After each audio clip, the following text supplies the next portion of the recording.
Welcome to our video. I'm Hallie. I'm Josh, I'm Ethan. I'm Aman. and we're going to be talking to you about our Planetary Exploration Mission Rover. So the whole idea of this project is to create a rover that can go anywhere in the solar system and can send back data on that extraterrestrial body back to Earth.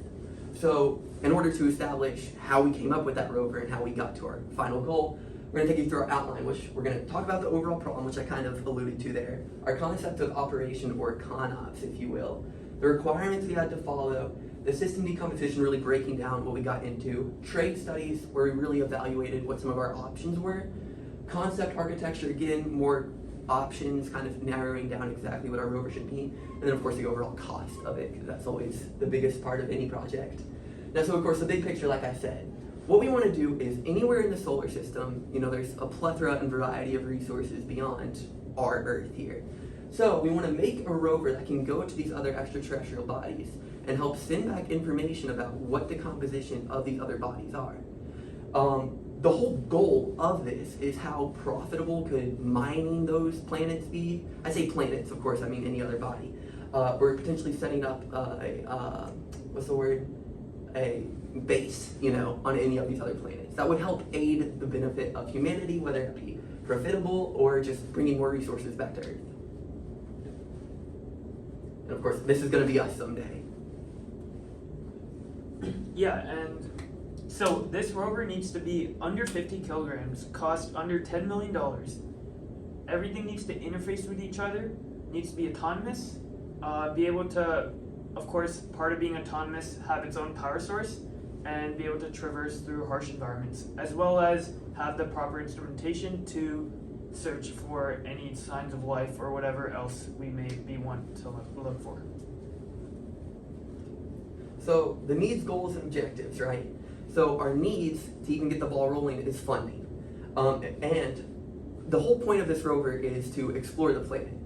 Getting there is going to be an additional need, which I believe another team, or another project, they're working on that. And we also need advanced technologies. As he alluded to, our requirements, it needs to be autonomous, it needs to have its own self-sustaining power source. These are big technologies that we need to be able to afford in a cost-effective manner and implement. Now, of course, the goals, as we've been talking about, is to go to foreign extraterrestrial bodies and then determine life and really just determine what is on that planet. We don't have a whole lot of information currently about, extraterrestrial bodies within our solar system. So being able to have a rover to send that information back to Earth could be very advantageous. And of course, as I said, the objective is to send that information back to Earth and scope the terrain for future projects. Yes, so some of our stakeholders, because we do need money for this to work, so Elon Musk could have some interest in our rover for setting up a base, as you called it. There's scientists are definitely interested for life dissection, mining, and also just finding just different resources on different planets and doing tests. The government is definitely interested for just mining materials and bringing more stuff back to Earth. Because this would be extremely profitable, Yes. As we go to these other planets. What is it, Neptune rains diamonds or whatever? I'm not the expert on that, but of course the government's going to be interested. And then astronauts are also interested because they could potentially not need to be doing like more menial labor because they have a rover to do it for them. Yeah, so our concept of operations to actually get this rover to where we need it to be to collect the data we want. Basically, first we'll start out on Earth, building it, testing it in whatever facility we have here. Then we would launch it on some kind of Starship-like vehicle that could also propulsively land. As we're orbiting around the planet that we are, or whatever body we're trying to get to, we'll deploy a satellite, which will act as a comms relay, and then we can then land our rover on that planet with our launch vehicle, and then we'll traverse the planet or asteroid, collect data, send the data back via communications to Earth, and repeat that process over and over until we get whatever data we want for several years. So some relevant examples, obviously we're not the first rover to be launched. So there's a lot of innovations that came in these other rovers and other bodies that we want to incorporate into our own rover. So Viking 1 and Viking 2, we were really trying, and we'll get into it later, about our power source. So we ended up going with a radioisotope thermoelectric generator, which we'll talk more about later. But that ultimately was the most beneficial power source for us. The Serato rover, this was just a really good model for what we kind of want to do. Given we have to be under 50 kilograms, that's pretty small for a rover that's going to send as much information back as ours will. So this is just over 8 pounds, which, you know, that's a pretty good example for a small rover. And the Curiosity rover, as you mentioned, kind of our landing systems, this was the Mars Science Laboratory. That was just an interesting way that they landed their rover onto Mars. Something we wanted to implement in our own rover. Yeah, and so for this rover, there are basic steps for the rover to function. First, we need to get on the planet, and then we need to be able to obtain the data and transmit the data, and do that at numerous locations. And this is more outlined in the next slide. Yeah, so basically the systems required to get our rover to actually do all these operations essentially starts with our computer here, which will control and collect all data we need. So the computer will tell our navigation system to drive our rover around whatever location we designate it to go to. We'll have that connect to our mechanisms, which will actually drive the system. That's all part of the structure, and that structure has to withstand a propulsive landing. Then the computer will then connect to all of our instrumentation, which will collect data that'll be transmitted and stored on the computer, but then sent to our antenna and our satellite relay to be sent back to Earth. And then all that is powered through our main power generation source, which we'll talk about what that actually is later. And then here are all the options for what our rover, what all the subsystems in our rover could actually be. There's a lot of different things we're looking at, and we're going to compare some of them later, but we have our structure, what our material structure that is, we have our power supply, our communication system, our modes of transportation, and then our landing mechanisms, and then our instrumentation, which we're designing this to be modular enough to use any instrumentation we would want to use. Yes. So our overall design, this is our N2 diagram. Along the diagonal, you can see our different functions, like our different subsystems of the overall rover, and how they all interact with each other. So the autonomous hardware, software, the computer, that controls everything, the power supply, the instrumentation, and the structure, the wheels, the sensors, everything about the rover. The power supply obviously powers everything. The instrumentation only interacts with the hardware and software, and then it sends, like he said, it sends it back through the antenna back to Earth so that we can, use that data. And then the structure, the wheels, the sensors, that houses everything, provides stability, and the sensors give data about the surroundings and the location. So yeah, so for this project, we were only given like a limited amount of time. So we chose to do trade studies on power. When evaluating power, structural composition, communications, you can see the rest.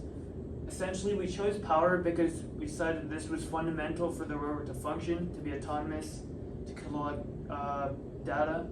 And furthermore, yeah, if we're going to be going to any body in the solar system, solar energy would be great, but Yeah. who's to say how much sunlight we're going to be Who's getting to there? say how far away we are from solar energy? Exactly, and given we're going to be going into really tough climates too, really tough terrains, and just tough conditions overall.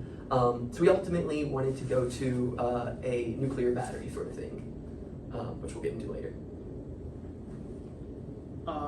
Okay, so here you can see the alternatives we considered for power. There's solar panels, widely used on previous rovers that we've sent to Mars. Nuclear battery, also used in the Perseverance rover, pretty well known and pretty reliable.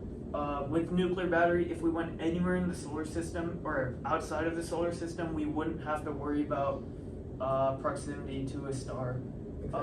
With geothermal energy, that's an option we wanted to consider. Again, would likely not be a reliable option if we go to a planet that's empty.